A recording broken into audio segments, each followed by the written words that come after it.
Don't forget to subscribe. Afterwards, the wisest and most spiritual books from the greatest authors await you every day. And now buckle up, sit back and we'll begin.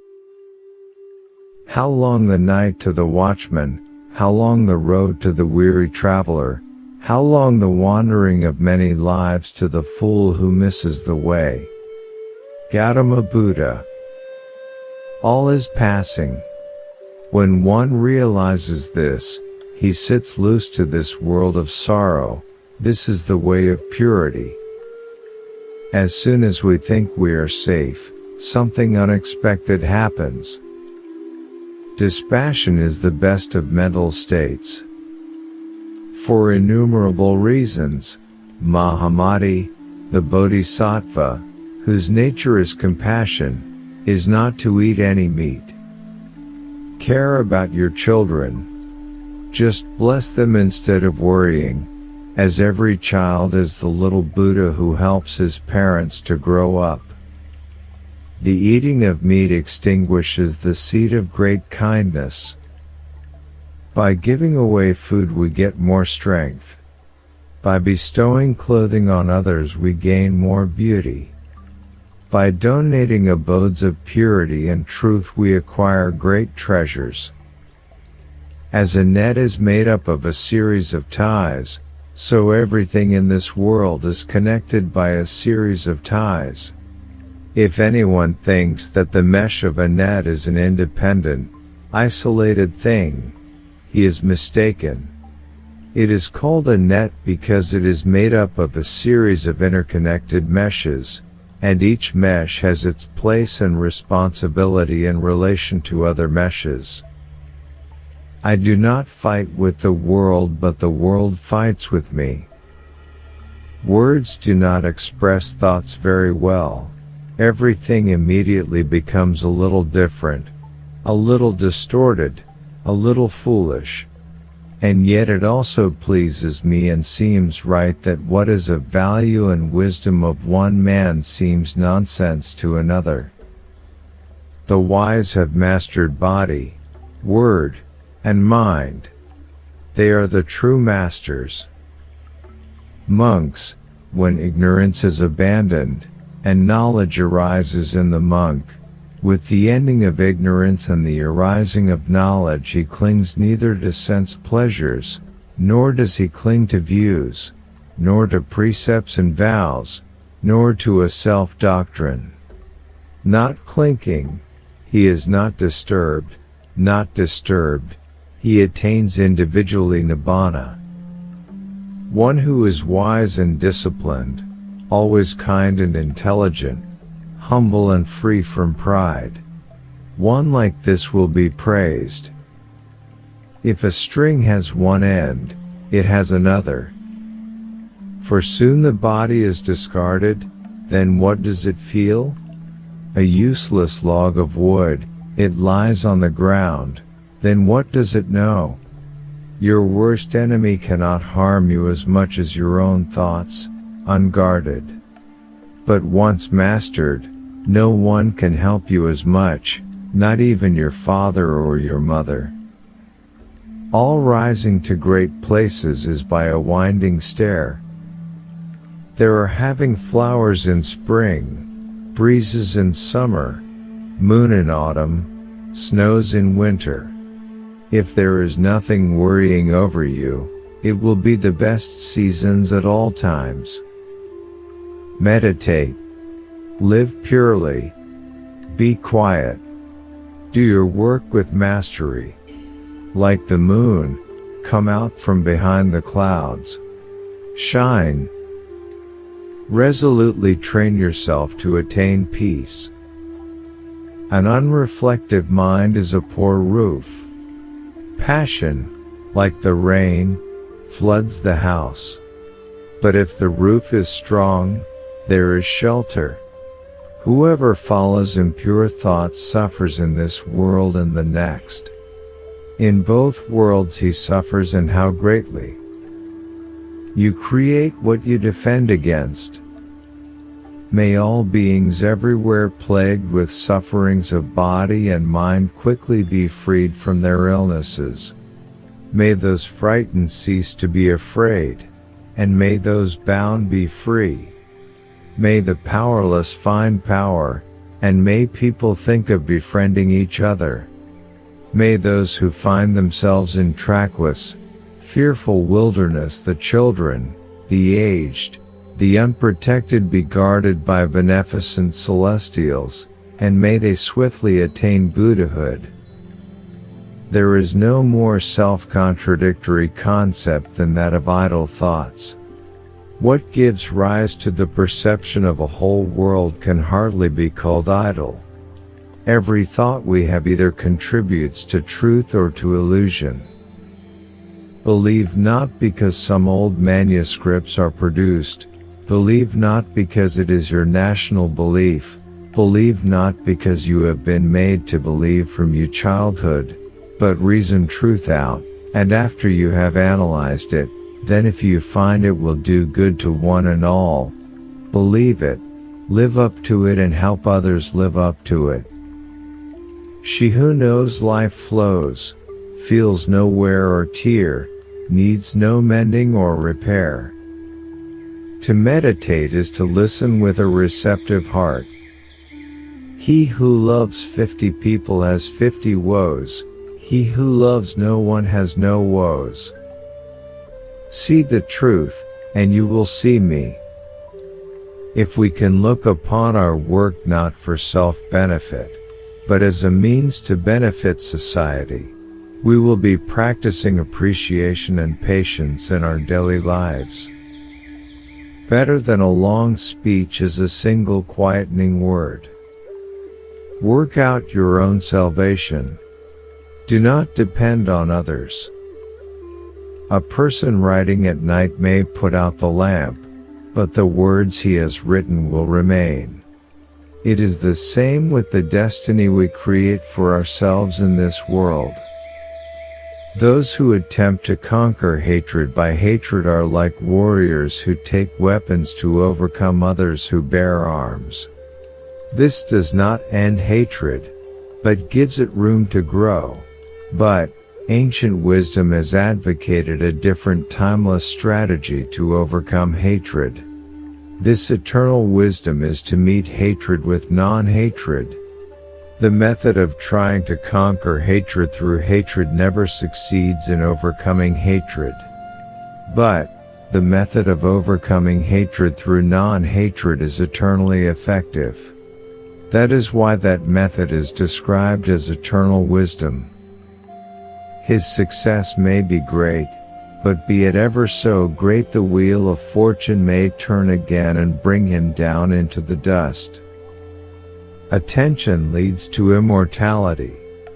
Carelessness leads to death. Those who pay attention will not die, while the careless are as good as dead already. A family is a place where minds come in contact with one another. If these minds love one another, the home will be as beautiful as a flower garden. But if these minds get out of harmony with one another, it is like a storm that plays havoc with the garden. To abstain from lying is essentially wholesome. When things are going well, be mindful of adversity when prosperous, be mindful of poverty when loved, be mindful of thoughtfulness when respected, be mindful of humility. Victory breeds hatred, the defeated live in pain. The peaceful live happily, giving up victory and defeat. Be quick to do good. If you are slow, the mind, delighting in mischief, will catch you. Turn away from mischief. Again and again, turn away. Before sorrow befalls you, set your heart on doing good. Do it over and over again, and you will be filled with joy.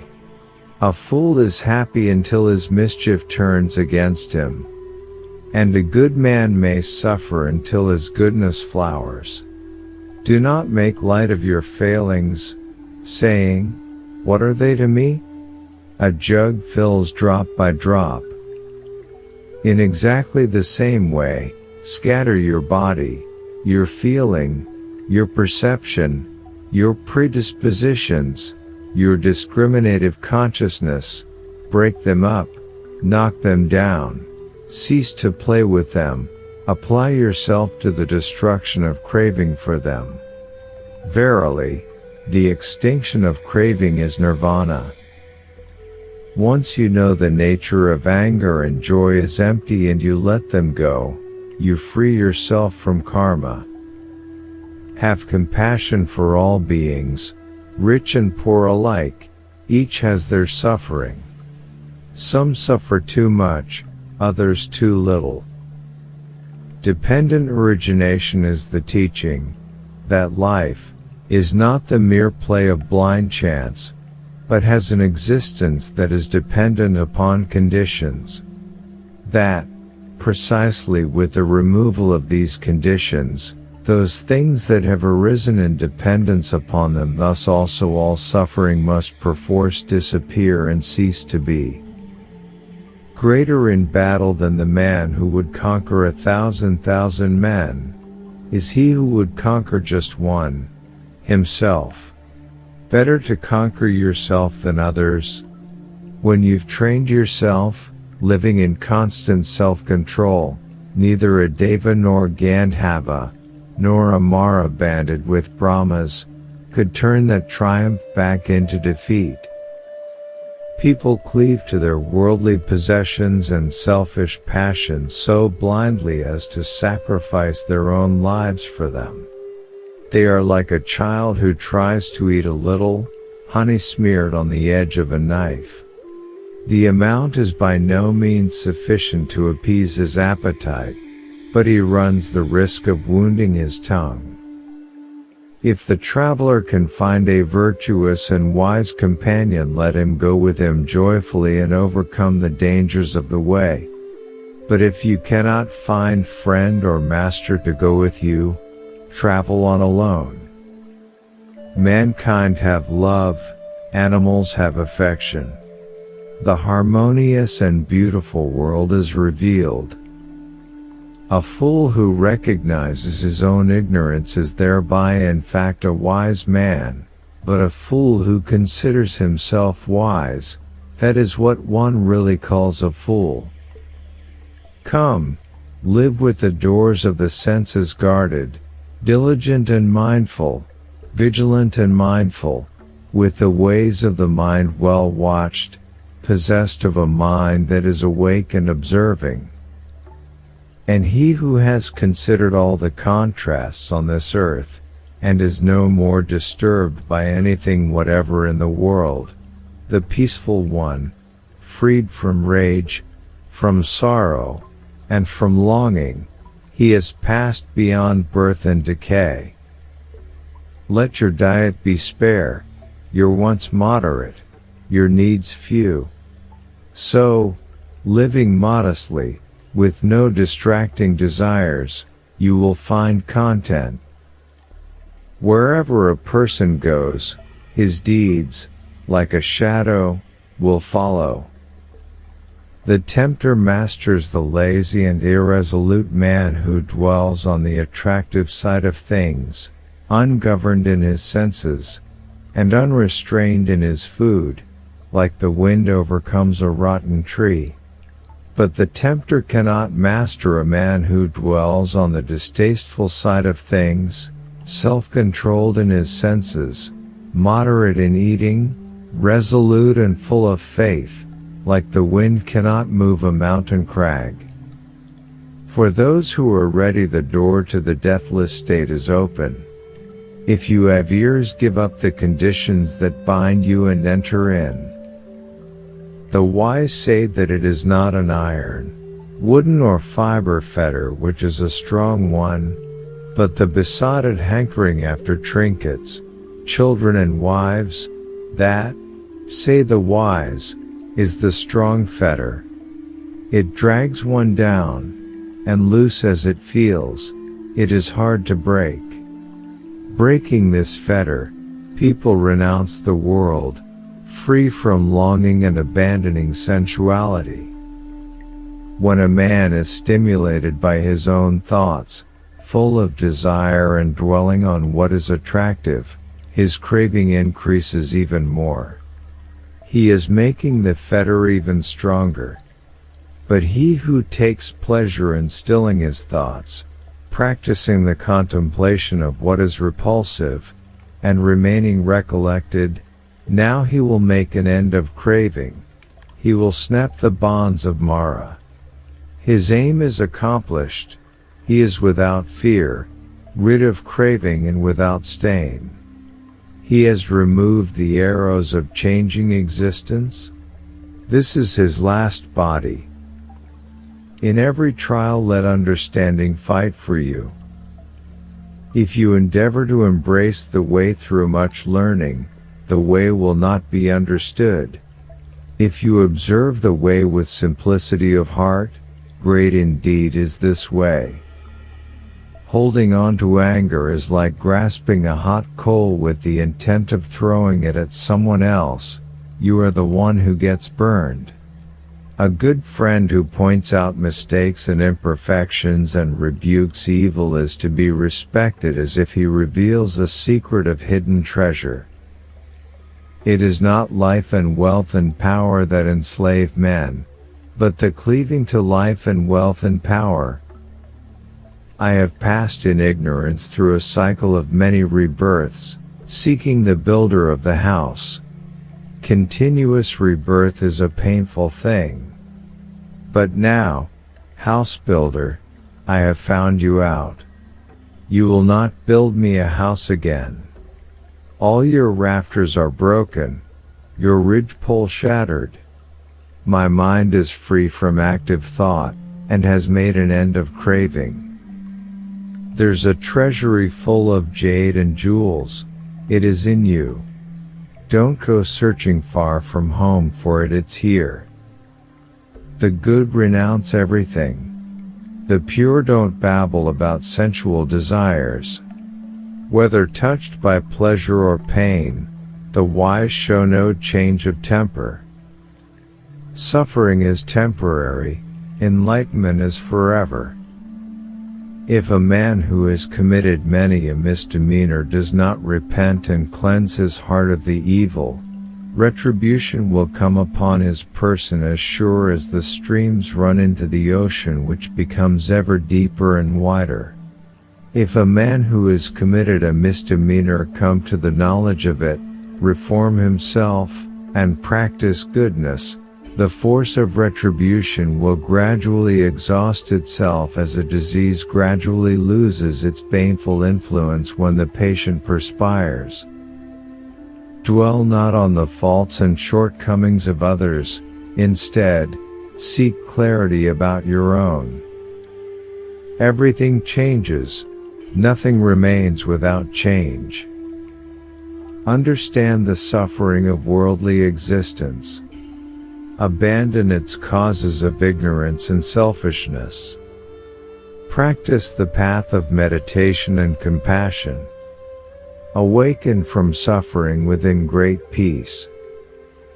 Overcome your uncertainties and free yourself from dwelling on sorrow. When you delight in existence, you will awaken, and become a guide to those in need, revealing the path to many.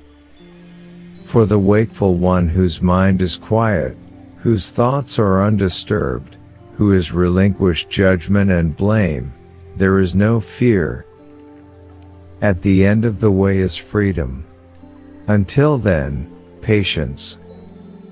From craving arises sorrow, from craving arises fear, but he who is freed from craving has no sorrow and certainly no fear.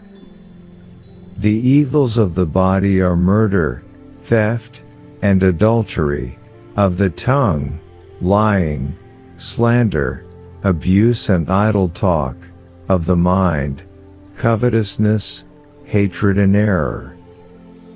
I reached and experienced the nirvana which is unborn, unrivaled, secure from attachment, undecaying and unstained.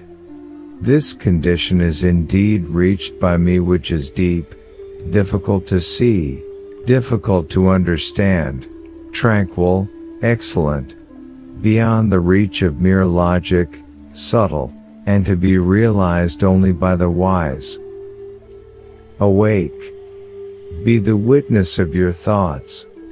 The elephant hauls himself from the mud. In the same way, drag yourself out of your sloth. Do not let pleasure distract you from meditation, from the way. Free yourself from pleasure and pain. There is no satisfying the senses, not even with a shower of money. The senses are of slight pleasure and really suffering.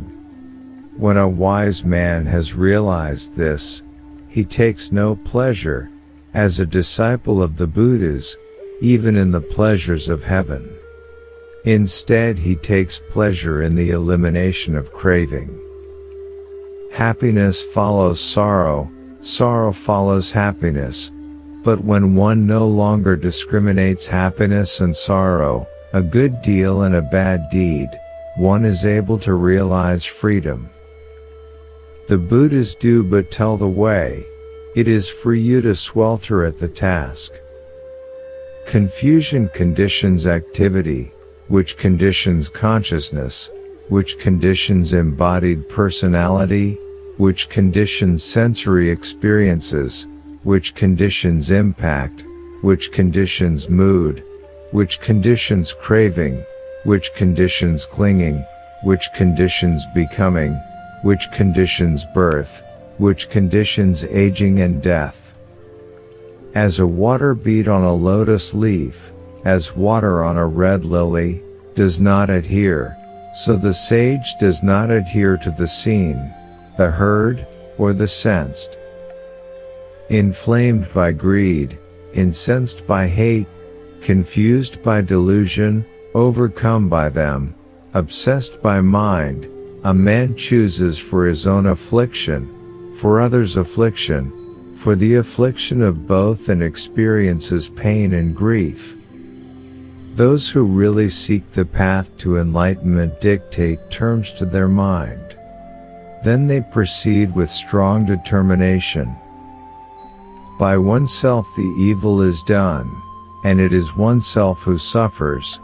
By oneself the evil is not done, and by oneself one becomes pure. If a traveler does not meet with one who is his better, or his equal, let him firmly keep to his solitary journey. There is no companionship with a fool. Let us live in joy, never falling sick like those who hate us. Let us live in freedom, without hatred even among those who hate. Evildoers who denounce the wise resemble a person who spits against the sky. The spittle will never reach the sky, but comes down on himself. Evildoers again resemble a man who stirs the dust against the wind. The dust is never raised without doing him injury. Thus, the wise will never be hurt, but the curse is sure to destroy the evildoers themselves. The virtues, like the muses, are always seen in groups. A good principle was never found solitary in any breast. Buddhas and Bodhisattvas will for 7 days appear to you in their benign and peaceful aspect. Their light will shine upon you. Wonderful and delightful though they are, the Buddhas may nevertheless frighten you. Do not give in to your fright. Do not run away. Serenely contemplate the spectacle before you. Overcome your fear, and feel no desire.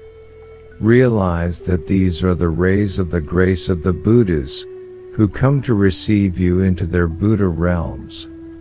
Pray to them with intense faith and humility. You have to do your own work. Enlightened ones will only show the way. Those who practice meditation will free themselves from the chains of death. Right perspective is no perspective or all perspectives. The shallow is easy to embrace, but the profound is difficult. To discard the shallow and seek the profound is the way of a person of courage. All acts of living become bad by 10 things, and by avoiding the 10 things they become good. There are 3 evils of the body, 4 evils of the tongue, and 3 evils of the mind. You are the source of all purity and impurity. No one purifies another. When giving to others, do not linger on thoughts of a giving, what was given, or the one who has received. Love and serve the world through your work. Embrace nothing. If you meet the Buddha, kill the Buddha. If you meet your father, kill your father. Only live your life as it is, not bound to anything. I am the owner of my actions, heir to my actions, born of my actions, related through my actions, and have my actions as my arbitrator. Whatever I do, for good or for evil, to that I will fall heir. Solitude is happiness for one who is content, who has heard the Dhamma and clearly sees. Non-affliction is happiness in the world, harmlessness towards all living beings. Gautama Buddha. And that's not all. Our experts and regular viewers respond to all comments. Also check if you forgot to subscribe and set your bell to receive notifications about new audiobooks and other useful self-development materials that we release regularly. Join in the discussions, don't forget to give likes and, if possible and inspired, support the development of the channel financially. All useful links will be in the description and the first attached comment. Goodness, love and wisdom to all. And now move on to watch the next part of the video at the links below, or choose something from the playlists of the channel and those you see on the screen.